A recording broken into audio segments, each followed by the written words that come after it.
un courriel. Bref, Ah là là. on passe au, au sujet numéro 3. Le sujet numéro 3, c'est on s'est penché sur l'interview qu'a accordé Thierry Henry donc à Sky en Angleterre.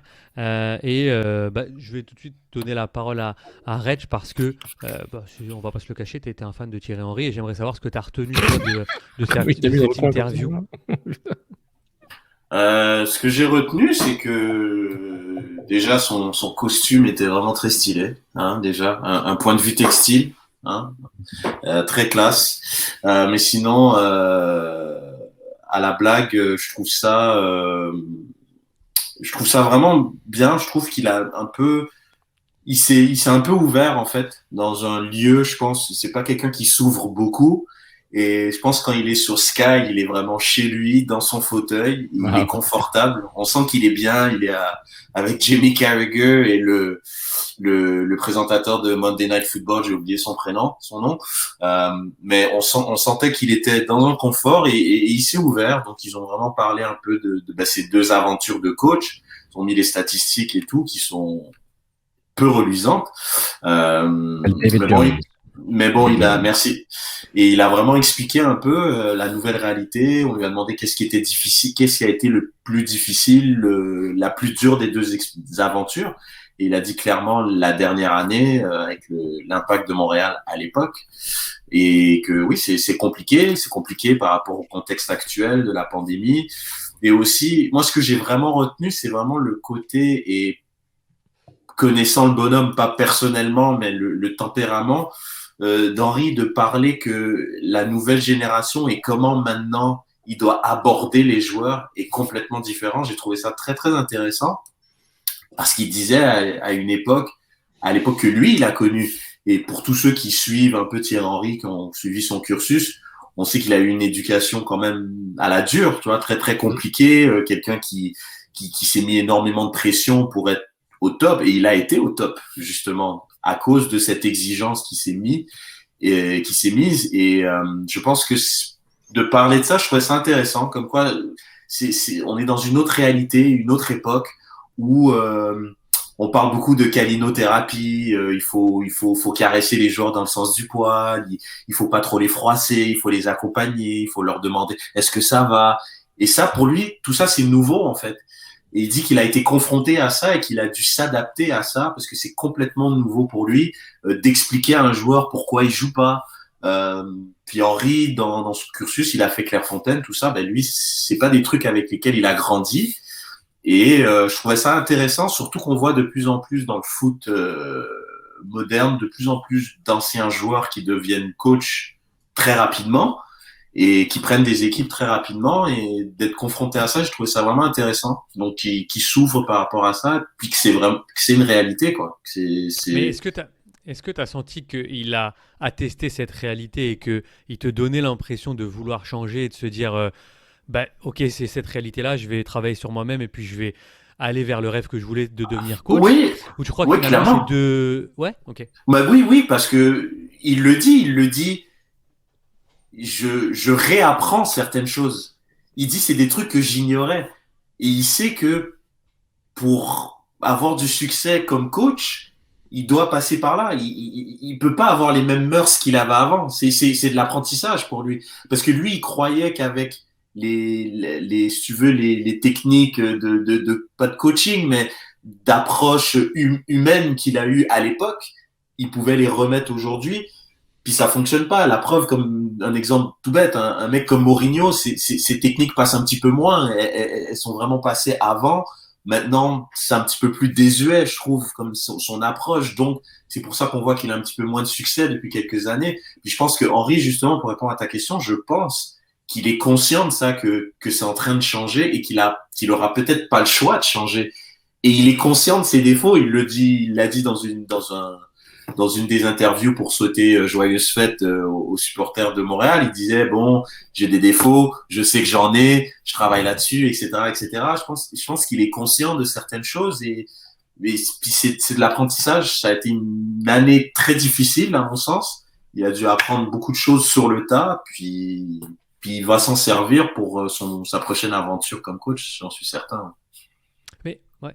fait, je comprends ton approche, mais je me dis, tu sais aussi, c'est bien de faire je dénigre pas du tout Thierry Henry et sa façon de penser, je le connais pas, mais c'est bien de voir la réalité, mais à un moment donné, il faut aussi poser des actes pour. Et, et c'est dans cette façon-là, parce que, tu sais, tu le dis toi-même, il a jamais été habitué à ça, et il sait qu'il doit changer. Mais l'idée, c'est est-ce Non, que mais tu veux changer, il a su. tu vois? C'est pour ça que moi, je pense que ça va être intéressant de voir comment il va se comporter dans son prochain challenge. Parce que mine de rien, Mais à qui va lui donner ce Monaco, prochain challenge? ah ben Tu sais, ça, Non, mais c'est ça l'idée, c'est que qui lui donnerait ce prochain challenge, sachant les constats que lui fait et que finalement on fait tous, puisqu'on regarde aussi sa carrière d'entraîneur, même si elle est très jeune et que tout le monde peut changer, mais qui va lui permettre de ça et est-ce que le niveau, est-ce qu'il attend un certain niveau de challenge tu sais, conformément à ce que lui peut se ressentir? Genre, est-ce qu'il hmm. accepterait, je sais pas, d'aller en championship sur un club pas forcément qui viserait la montée? Est-ce qu'il accepterait d'aller, je sais pas, de retourner adjoint dans une sélection nationale? Ça dépend. Je pense, je pense que ça n'a rien à voir par rapport au cursus. On verra si Non, tout non, non, là dépendra du je te direct. parle de son mindset et de se dire, il a livré ça comme marchandise en tant qu'entraîneur. Maintenant, il a fait ce constat-là, mais à un moment donné, qui va lui redonner le truc? Qui va lui redonner le truc. Moi, je pense le truc. Quand je te dis qu'il a appris, je pense qu'il a appris là. Il a appris là avec l'impact de Montréal cette Ah, ok, année-là. Monaco, il avait pas encore. Non, à mon avis, Monaco, il a essayé d'appliquer un peu, mais en même temps, Monaco, je pense même, tu sais, il est arrivé dans un contexte, le club était relégable, il a voulu instaurer des, des, des, des, des, des, des concepts de jeu. Quand tu es relégable, tu mets pas des concepts de jeu. Tu vas prendre un Courbis ou des Comboiré ou des mecs qui sont un peu des pompiers de service, qui sont capables de sortir l'équipe de la merde. Puis bon, tu joues advienne qui pourra, puis tu essaies de sortir, puis tu essaies pas de tomber. Puis je pense que lui, il était pas, clairement, il n'a pas cette expérience-là. Donc c'est pour ça que je trouve ces deux expériences très différentes. Puis là, je pense que ce qui va être intéressant de voir, c'est s'il a appris dans cette troisième expérience qu'il va avoir. Parce que ce qu'il vient de dire, je trouve dans l'interview, en tout cas qu'on voit sur Sky, justement, pour répondre à ta question, c'est ça. Il fait pas un mea culpa, il fait un constat de la nouvelle réalité que, à mon sens, il n'y avait pas à Monaco, mais qui avait Encore une fois, vraiment je suis là par d'accord. rapport à plein de trucs. Je Encore une fois, pense. je suis d'accord, mais je reprends, et là la question est pour tout le monde, je reprends le commentaire de Salim là, qui soulève un point intéressant. Il nous dit il peut avoir un adjoint qui a un côté plus humain pour lui donner tu sais, ce côté relationnel. Et ça me fait penser aussi à des tandems. Tu sais, on parle beaucoup de Laurent Blanc-Gasset par exemple. On dit, encore une fois, je ne le sais pas, mais on dit que Laurent Blanc était souvent en retrait, qu'il avait plus une posture de sélectionneur et que Gasset était plus sur les séances. Est-ce qu'on peut imaginer que Henry ait cette carrière-là? C'est-à-dire que peut-être que tu sais, il a fait ce constat-là, il n'arrive pas ou il veut pas forcément avoir ce côté-là, et puis qu'il reste dans un mode de management à deux personnes. Sid, est-ce qu'on peut imaginer ça? Il était en management avec Ampadu, là. Ouais, mais ce que je veux dire, c'est que vraiment, parce que des échos que j'ai pu avoir, c'est qu'il il était quand même, tu sais, hyper investi. C'est normal, c'était son groupe, et que il avait parfois une posture qui avait parfois peut-être un effet, pas, je ne veux pas dire castrateur, mais un peu inhibant, surtout pour la jeune génération vous qui est. Vous trouvez pas que Thierry Henry a un peu répété une ancienne entrevue? Parce que il me semble que cette portion-là du discours avec les jeunes, je l'avais déjà entendu avant qu'il arrive à Montréal. J'ai jamais vu un gars passer un an avec un club et le mentionner genre une fois. Quand il parle de son expérience. Moi, j'ai une introduction aussi longue, il parle même pas de l'expérience montréalaise spécifiquement. Moi, je trouve ça chapeau. Mais je trouvais qu'il n'y avait pas vraiment de. Puis, moi, j'ai pensé à. Je pense que c'est en conférence de presse que Nancy avait dit que souvent, ils avaient des discussions. Ce qui était particulier avec Thierry Henry, c'est que souvent, il fallait que.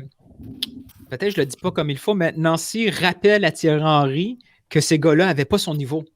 Tu sais, que Thierry Henry ne comprenait pas comment ça se fait que. Pourquoi ils ont fait ça? Tu sais? Ouais, mais c'est parce qu'ils ne sont pas toi. Ouais.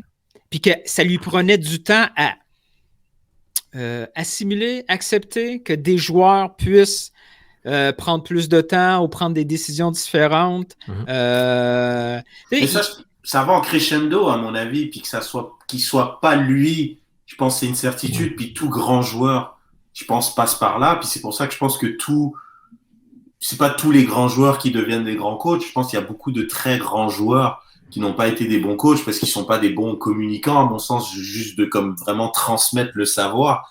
Mais je pense que l'écart était vraiment peut-être trop important, parce qu'on a vu des séquences de jeu, des séquences à l'entraînement où tu vois répéter des trucs et pour lui ça lui paraît très très simple. Puis s'il se met avec les U20, j'en sais rien, de Bournemouth ou Leeds ou peu importe, je pense qu'il y aura pas ce décalage-là, parce que c'est une culture, c'est comment, je veux dire, c'est pour ça que c'est un jeune pays dans le foot, le Canada, puis que ça devient de mieux en mieux. Mais est-ce il était prêt à aller dans un marché où le foot n'est pas une priorité et si tu veux, c'est pas un sport qui est maître dans ce pays-là, quoi, tu vois. Donc c'est ce qui explique aussi le niveau de jeu des jeunes avec qui il était confronté à l'entraînement. C'est peut-être une piste d'explication aussi, genre. Donc peut-être qu'il est pas fait pour ça aussi, genre. C'est comme quand l'écart est trop grand, l'écart est trop grand, genre. Je veux dire, rendu un moment pour lui. Faire un stop and go, comme il explique. Oui, c'est peut-être plus facile Zidane coacher au Real Madrid parce qu'il parle le même langage que Thierry Henry. Non, mais il est déjà avec l'élite. Non, mais après, il y a des coachs ça. qui sont peut-être faits pour ça. Après, je veux dire, moi je pense, Julien parlait de Championship. Moi, je pense qu'il va aller en Championship. Tu sais, Championship, c'est de la D2 anglaise, là. On parle quand même, c'est du très, très, très, très, très, très haut niveau. Donc, s'il se retrouve là-dedans, les jeunes qui sortent là-dedans, qui poussent pour aller en Premier League, sachant l'argent qui est possible en Premier League, bah, à mon sens, je sais pas. Il aura accès à un laboratoire beaucoup plus avec des meilleures équipes. Je pense que le bassin de joueurs sera beaucoup plus intéressant avec lequel travailler, je pense aussi. Je pense que son bac à sable, non, je suis d'accord, son bac à sable va être beaucoup plus fourni, mais ça c'est sûr. Et ce qu'il faut, c'est que, tu sais, pour venir à l'entrevue, moi je rejoins Nilton à 100%. J'allais dire, ma première exagération aurait été, j'aurais pu ne pas avoir l'entrevue, j'aurais rien appris de nouveau, presque. Mais il y a un truc qu'on a appris de nouveau. Hein? Il y a un truc qu'on a appris de nouveau. Vas-y. C'est que finalement, on l'avait parlé, là, on avait passé des extraits de conférences de presse, certains avaient même ri du niveau des questions ou la façon qu'on insistait sur certaines questions. Mais ce qu'on a appris, c'est que les journalistes québécois qui posaient des questions, ben, c'était legit. Ouais. Et que s'il s'énervait, c'est parce que lui était énervé. Oui, puis on l'avait vu. Il l'a avoué. Il a avoué qu'après un match, quand on lui pose une question, puis il l'a dit spécifiquement, tu sais que je me suis peut-être trompé en jouant avec 3 défenseurs, puis qu'on a perdu, puis j'ai pas pris la bonne décision. Non. Et là, à chaud comme ça, 15 minutes après le match, un journaliste te demande pourquoi tu as joué à 3. T'es fâché de te faire poser cette question-là. Et on avait ri du fait que mais il y a des mauvaises questions, Neil. Il y a aussi, faut pas non plus faire le procès inverse. Maintenant, tu assistes aux conférences de presse, tu le vois, il y a environ 12 à 15 questions. Dis pas qu'il n'y a pas de mauvaises questions. Il y a aussi des mauvaises questions qui ont généré des réponses peut-être un peu secs parce qu'elles sont juste legit mauvaises. Et puis globalement, comme je suis le premier à défendre comme les journalistes, parce que genre sur les 15, il y a 12 bonnes questions, mais on va pas non plus venir maintenant vendre l'idée que il y avait pas de mauvaises questions en conférence de presse. Ça c'est pas faire. Il y en a aussi des mauvaises questions, des questions qui sont pas préparées, des questions qui n'ont aucun sens, qui sont on sait même pas où la personne veut en venir avec ça. C'est un fait aussi. Maintenant, moi je suis certain que globalement les niveaux les questions qui sont posées, elles sont bonnes. Et genre comme c'est pas une surprise, hein. Alors, comme s'il y en a qui pensent que les questions elles sont toutes stupides, faut arrêter, on n'est pas des caves en conférence de presse non plus, mais il y a des mauvaises questions, on va pas non plus le nier, tu sais. Oui, et puis par rapport à ça, c'est que ce que disait Nilton, c'est que Henry faisait son mea culpa clairement par rapport à ça, mais aussi ce que je trouve vraiment fascinant, c'est que tu sais la dégaine, tu sais Reg là. Hello Harry. Oh, hi Jamie. Hi David. How are you? Le sourire, il est à la maison. Tu sais, c'est comme quand tu es en vacances l'été puis tu reviens à l'école à la rentrée. Tu as ton beau sac, là. Ta trousse, ton sac à dos nouveau, tes nouvelles chaussures kits. Ta montre Swatch et tout, là. Tu es tout beau, tout rasé. Hein, il est chez lui. Tu sais, on l'avait fait, comme a dit Nilton, l'émission, là.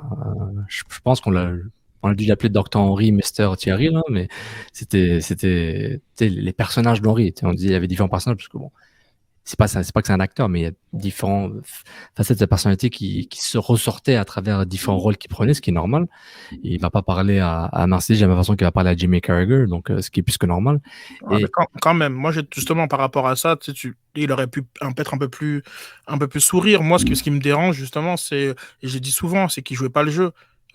Justement, quand il y a des mauvaises questions dont je parle, c'est bon, t'es pas obligé non plus de rentrer. Ouais, de le faire comprendre au mec que sa question est mauvaise. Non, je veux dire, comme des questions mauvaises, il y en avait aussi sur Rémi Garde. oui, mais on a passé un gars lourd. Il est lourd.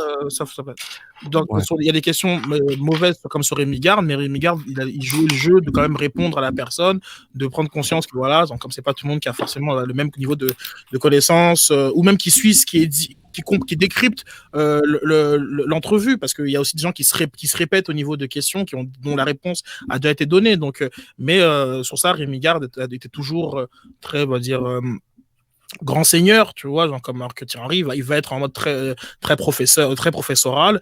Puis ça, c'était pas forcé. Puis je veux dire, tu sais, sourire un peu plus, blaguer. Il aurait pu, je sais pas si à quel point les résultats assez médiocres de l'équipe l'empêcher d'être un peu plus de bonne humeur, tu vois, genre comme j'ai pris l'exemple justement à Loin de s'en foutre, je parlais de Klopp.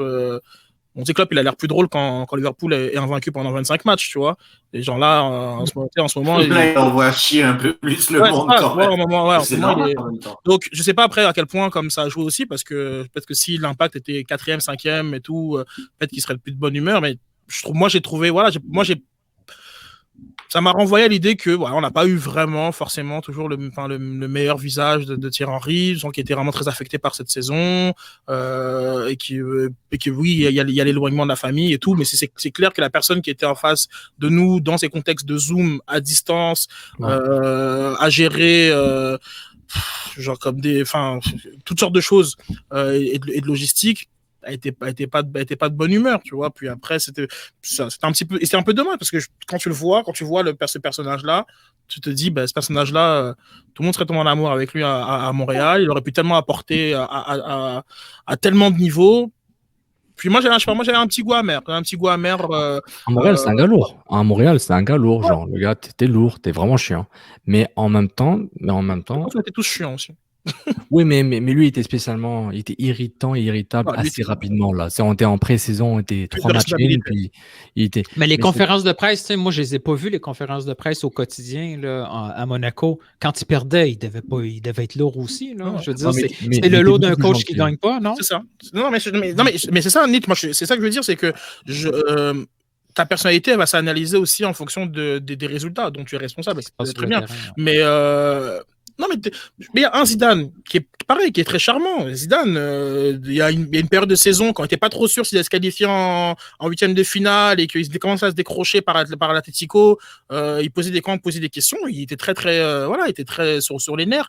J'ai pris l'exemple de Klopp. Je pourrais prendre l'exemple de Guardiola l'an passé. Quand les résultats ne sont pas là, les coachs aussi sont sur les nerfs. Puis tu peux prendre ces mêmes personnes-là dans des contextes très différents où justement là, ils sont en plateau, ils sont tous joyeux et tout léger, tu vois.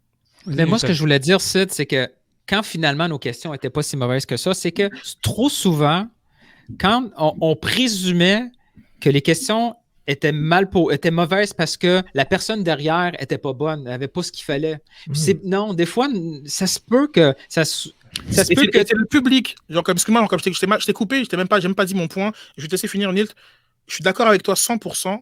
Et ça, c'est le public qui assume ça. C'est le public, c'est une partie du public qui assume que si on a des journalistes dont c'est pas le sport préféré, qui comprennent rien et qui posent des questions comme à la con, et c'est pour ça qu'ils se font mal parler par Thierry Henry. Mais genre comme là, ce qu'aussi on vient, je crois aussi de découvrir, donc c'est que Thierry Henry avait plus estime que les gens croyaient sur justement les peut-être qu'il était surpris. Peut-être qu'il était surpris aussi. Là. Il disait, oh shit, il y a un journaliste qui a présumé que lui, il connaît pas grand-chose au foot. Il pose une question chienne, puis là, lui, son autodéfense, puis c'est de dire, merde, ce gars-là, il connaît rien au foot, puis il vient de me mettre dans un coin avec une question tactique qui, moi, à chaud, je suis encore fâché après ça.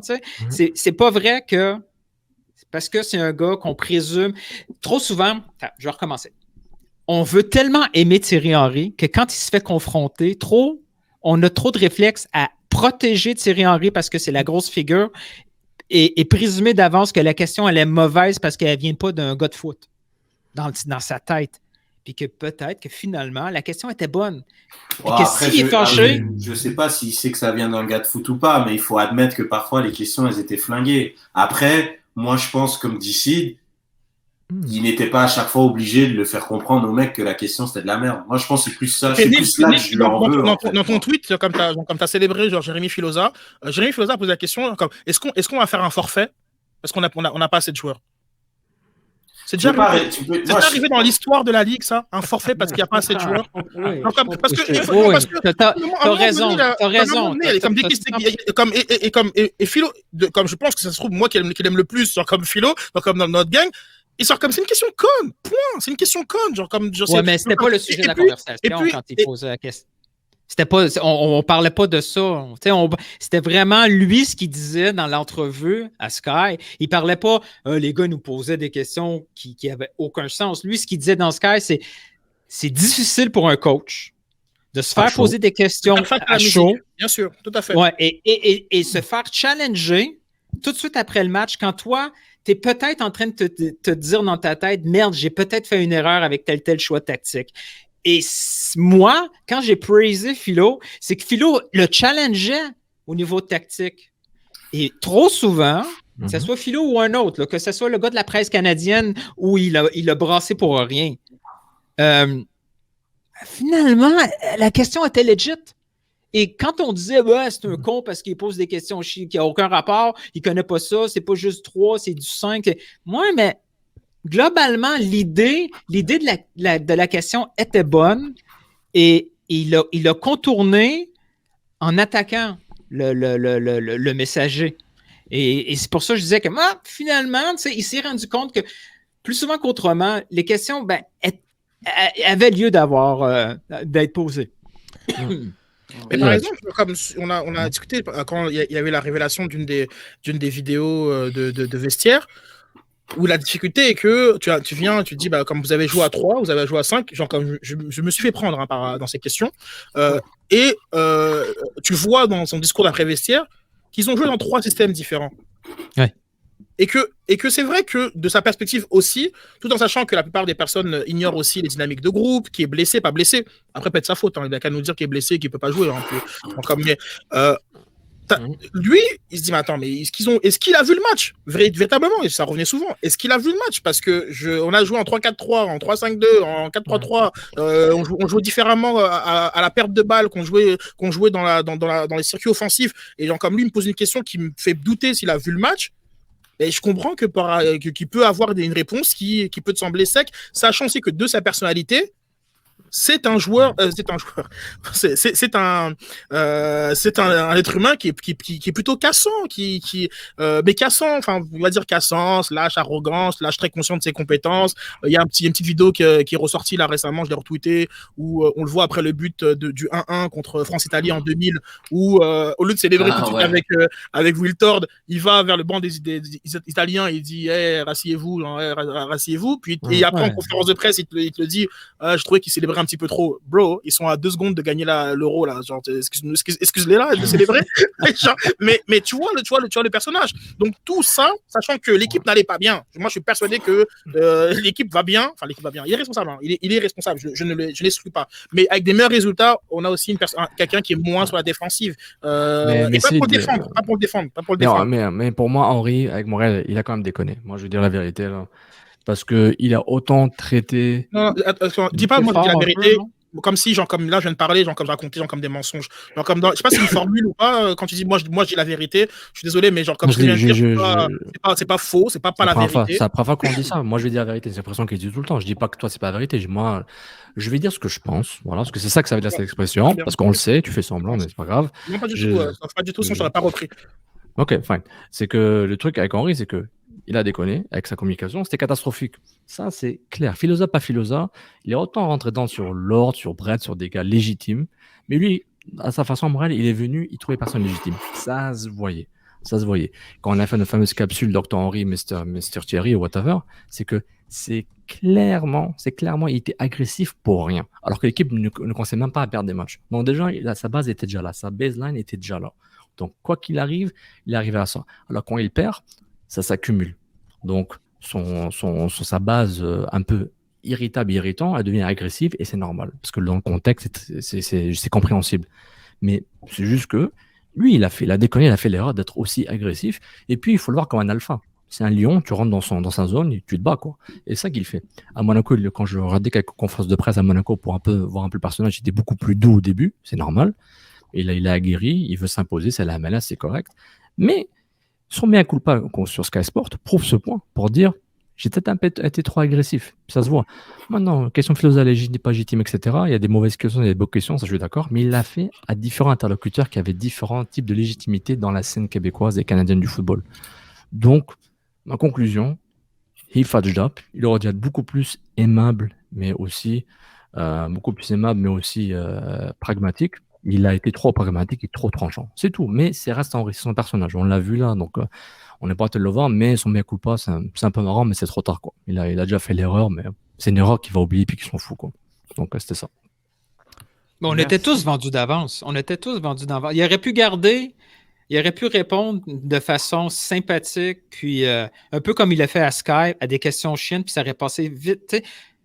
Personne n'était là vraiment pour le challenger au départ. S'il y a eu des journalistes qui sont devenus en mode challenge, c'est que lui-même a provoqué cette confrontation-là parce qu'au début, tout le monde était assis comme ça à l'écouter. Ouais. Il aurait pu continuer cette dynamique-là pendant une saison complète, même pendant les mauvais moments. Parce que moi le premier, si l'Impact mange une volée 5-0, quand je vais aller poser une question à Thierry Henry, je ne suis pas en train de challenger Thierry Henry. Je suis plus en mode, j'essaie de comprendre qu'est-ce qui s'est passé, qu'est-ce que tu as essayé de faire et qu'est-ce qui n'a pas fonctionné, point. Puis, en MLS, c'est plus facile. Il n'est pas en Ligue des Champions, il y a le contexte, il faut comprendre le contexte. Le contexte montréalais, c'est un contexte de colonie de vacances. Là. Il n'y a pas de challenge tant que ça, là. Mais c'est ça, mais moi, je pense même pas qu'elle a été challengée durant la saison. Je vois même pas. Lui, il s'est senti challengé. Il a été agressif dès le début, Sid. Il a été agressif dès le début. Écoute, on a des étiquettes très différentes. Donc, moi, je ne sais pas que c'est une personne agressive. Toi, tu peux le trouver que c'est agressif. Très bien. Mais c'est pas, moi, je trouve pas, j'ai pas trouvé agressif. Puis, je trouve que quand tu parles de la légitimité des personnages de la scène montréalaise, etc., malheureusement, il n'a pas eu ce temps-là de pouvoir savoir qui est qui. Parce qu'au bout de 2 matchs et demi, la pandémie a pris, puis on ne voyait plus personne. Genre comme là, vous assistez au Zoom, vous voyez maintenant les gens ils mettent un peu leur caméra et on voit leur chambre, etc. À l'époque Thierry Henry, toutes les caméras étaient fermées. Du lien contact avec les journalistes, il n'y en avait aucun. La présence d'entraînement était inexistante. Et venir se dire moi je me présente, je suis un tel, et on peut avoir une conversation off qui fait que quand je te pose des questions, tu es capable de comprendre que ça vient pas d'une mauvaise intention. Tout le monde n'a pas eu ce privilège-là, qui est un privilège que tu as avec un coach, parce que généralement, voilà, un Dave Lévesque qui est là à chaque séance, pareil, un Jérémy Filosa qui sont là à chaque séance d'entraînement, etc., peuvent créer du lien avec du coach. Genre comme j'ai eu la chance de créer des liens avec le coach, parce que moi je l'ai vu à Patrice Beng et ses amis. Il était là, il était présent, on a pu discuter, et puis voilà, quand je parle, ok, il me reconnaît ma voix, etc. Puis il se dit pas, genre comment, je sais pas d'où il sort celui-ci. Puis Lucky you. Yeah, Lucky me. Genre comme clairement, je parle comme de la chance de pouvoir créer du lien en physique, chose que quasiment personne n'a pu faire, et qu'on a pu voir que. C'est vrai. Qu'est-ce qu'il y a C'est qu'il était agressif avec Brett au stade olympique en entraînement. Je le regardais live. Il était agressif. J'étais à côté de Brett et c'est moi qui filme. Genre comme moi, personnellement, je me suis pas senti agressé.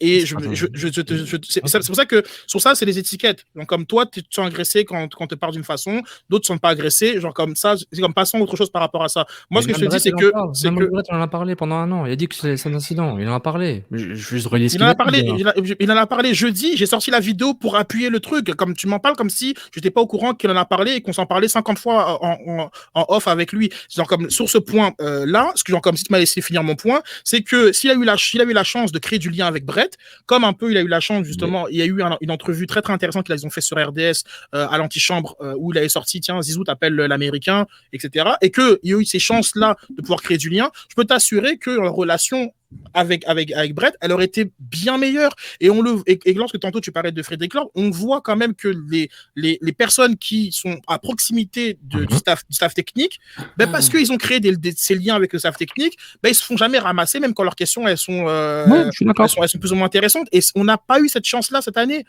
Genre, comme il y a personne quasiment, hormis les séances au Stade Olympique, qui a assisté à un entraînement de Thierry Henry. Tu te rends compte qu'à partir du mois de la première semaine d'avril, troisième de mars, plus personne n'a assisté à un entraînement de Thierry Henry. On n'a plus vu les joueurs. Ouais. Hormis sur Zoom, et genre comme dans un contexte où genre oui, maintenant de manière rétroactive, on se dit bon, ils ont fait 30 matchs, mais à chaque fois on savait pas s'ils faisaient 5 matchs, 10 matchs, dans quel pays ils allaient faire les matchs, etc. Bref, on était dans une incertitude complète. Il n'y a aucun lien qui s'est créé. Donc parfois, oui, quand il y a des gens qui te demandent genre comme est-ce que ce serait assez pour un uniforme pour faire le prochain match, tu peux envie de l'envoyer chier, style, let's face it, là. Non, mais gars, bien sûr qu'il a envie de l'envoyer balader, man. On va terminer là-dessus parce qu'on a dévié sur les débats, on en a reparlé et tout. Crazy, man. C'est tellement pas fair de ta part. Tu vas chercher la maudite question, mon homme. Avec love. Non, parce que genre, moi j'ai dit à plusieurs reprises, mais je vais le redire parce que les gens parfois ils ont la mémoire courte. On a besoin de lui, donc, comme dans les conférences de presse. Je peux t'assurer que si des gars comme lui, même Gavino surtout Gavino, parce que là Gavino, Dave. Si c'est pas là, il n'y aurait pas de conférence de presse. Là. Il y aurait legit pas de conférence de presse. Donc, non, ça c'est clair que non, gros respect pour tout ce qu'ils font et tout. Simplement, il y a des questions qui sont meilleures que d'autres. Ok.